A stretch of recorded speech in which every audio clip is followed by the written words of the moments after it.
को नजर आ रहा है, इसमें आप पोजीशन ले जरूर। चलिए, इस बीच सिट्रस एडवाइजर्स के फाउंडर संजय सिन्हा हमारे साथ जुड़ गए हैं। सिन्हा साहब, स्वागत है आपका। पिछली बारी जब आपसे बात हुई थी, बस हम कोशिश कर रहे थे कि मार्केट में थोड़ा सा मोमेंटम लौटे, और क्या मोमेंटम आया है।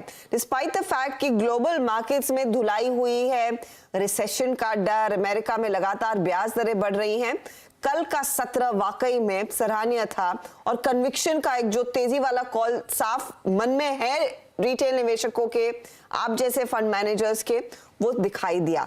सवाल ये है कि यहां से अब आगे की चाल कितनी और मजबूत होती हुई दिखाई देगी, और बातचीत खूब होती है कि शायद हम ये दिवाली नए हाइस पर मनाएंगे, क्या उतनी संभावना है? तो देखिए, बाजार के जो दो मुख्य स्तंभ हैं, वो एक तो है लिक्विडिटी और दूसरी है वैल्यूएशंस। अगर आप लिक्विडिटी के कॉन्टेक्स्ट में आज बाजार की स्थिति को देखेंगे, तो जहां एफआईआईज ने इतनी रिलेंटलेस सेलिंग की थी, जहां उन्होंने 2 लाख करोड़ से ज्यादा की नेट नेगेटिव फिगर रिकॉर्ड किया था, पिछले महीने से उनका फिगर जो है वो पॉजिटिव होना शुरू हो गया। डोमेस्टिक सेंटिमेंट्स पहले से ही मजबूत था, डोमेस्टिक रिटेल फ्लो में थोड़ी भी कमी नहीं आई थी, तो वो जो एक सपोर्टिंग फैक्टर रहा बाजार में, उसके ऊपर आप कह सकते हैं कि एफआईआई की ट्रेंड रिवर्सल सोने पे सुहागा का काम कर गई। रही बात वैल्यूएशन की, तो जो पहले क्वार्टर के रिजल्ट्स गए, उसमें जितना हम लोगों के एक्सपेक्टेशंस कम थे, उसके कंपैरिजन में कंपनीज ने रीजनेबली अच्छे रिजल्ट दिए। और इस पूरे संदर्भ में सबसे रिफ्रेशिंग रहा फाइनेंशियल सेक्टर में और खासकर बैंक्स का रिजल्ट्स। तो उसके कारण जो निफ्टी की जो ईपीएस है, वो अब जितना एक्सपेक्ट किया जा रहा था कि FY 23 में उसमें कटौती की जाएगी, उतनी कटौती नहीं हो रही है। तो ये रहा बैकग्राउंड जो आज के मार्केट के बिहेवियर को एक्सप्लेन करता है। अब हम आगे इससे क्या एक्सपेक्ट कर सकते हैं, ये काफी हद तक एक्सपेक्ट करेगा दो बातों पे। एक तो ये कि आरबीआई इंटरेस्ट रेट को लेकर या इन्फ्लेशन को लेकर क्या गाइड कर रही है, और उसके कारण वो इंटरेस्ट रेट पे क्या डिसीजन ले रही है, वो एक मुख्य कारण होगा। और दूसरा है कि कंपनीज के मार्जिन पर जो प्रेशर पिछले 2 तिमाही से देखी जा रही है, क्या वो अगले 3 तिमाही में कंटिन्यू करेगी। तो अगर आप इसमें सारांश में अगर आप देखें, तो रिजर्व बैंक ऑफ इंडिया के डिप्टी गवर्नर और रिजर्व बैंक ऑफ इंडिया के गवर्नर के जो वक्तव्य आए हैं, उससे लगता है कि सेकेंड हाफ में इन्फ्लेशन अब नीचे की तरफ जाएगा। तो फिर इंटरेस्ट रेट भले ही अगली पॉलिसी में बढ़ाया जाए, उसके आगे बढ़ाने की शायद संभावना कम होगी। तो भारत के कॉन्टेक्स्ट में ये बहुत ही मेरे ख्याल से एक अच्छा फैक्टर रहेगा। रही बात कंपनीज की मार्जिन के बारे में, अगर आउटलुक देखें, तो जिस तरह की कमेंट्री आ रही है, जिस तरह की कमोडिटीज के प्राइसेस में सॉफ्टनिंग देखी जा रही है, जिस तरह से क्रूड के प्राइस में गिरावट हुई है, तो हम एक्सपेक्ट कर सकते हैं कि सेकेंड हाफ में जो कंपनीज की मार्जिन है, वो भी अब पहले से ज्यादा अच्छी हो सकती है। तो आगे का जो पिक्चर है, वो काफी हद तक मेरे ख्याल से सुनहला सा दिख रहा है, और वो शायद बाजार के डायरेक्शन को वही निर्धारित करेगा। इस जो ऊपर का डायरेक्शन उम्मीद जो है कि यहाँ पर और भी मजबूत होता हुआ दिखाई दे इस फ्लो के चलते, कहाँ पर आपको लग रहा है ज्यादा प्रॉफिटेबिलिटी में ग्रोथ देखने को मिलेगी? क्योंकि वो मार्जिन वाला फैक्टर, मुझे याद है इसकी चर्चा हमने पहले भी की थी राइट आफ्टर रिजल्ट सीजन, क्योंकि वो हल्का हल्का प्रेशर आने लगा था, उसके बाद भूल गए हमें सब। प्रॉफिटेबिलिटी के लिहाज से कितनी ग्रोथ के आप अनुमान लगा रहे हैं इस रिजल्ट सीजन में, एंड स्पेशली कौन सा सेक्टर दरअसल ड्राइव करने वाला है उस ग्रोथ को?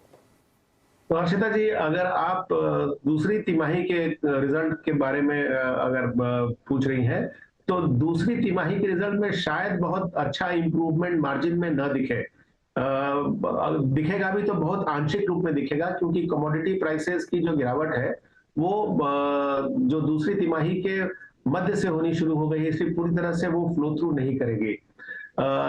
लेकिन जो सेक्टर मेरे ख्याल से दूसरी तिमाही में भी प्रॉफिट को ड्राइव करेगी, वो मेरे ख्याल से अभी भी बैंकिंग सेक्टर ही रहेगा। क्योंकि जो मिला जुला असर अगर आप देख रहे हैं, क्रेडिट ग्रोथ के आंकड़े जो रिजर्व बैंक ऑफ इंडिया ने रिलीज किए, 15% से ऊपर के आंकड़े, जो कि अब तक के कई महीनों में हाईएस्ट है।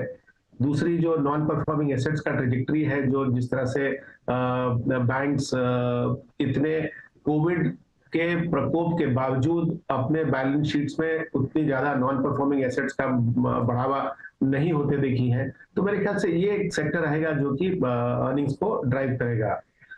दूसरा सेक्टर जो कि शायद अर्निंग्स के रूप में ज्यादा लोगों को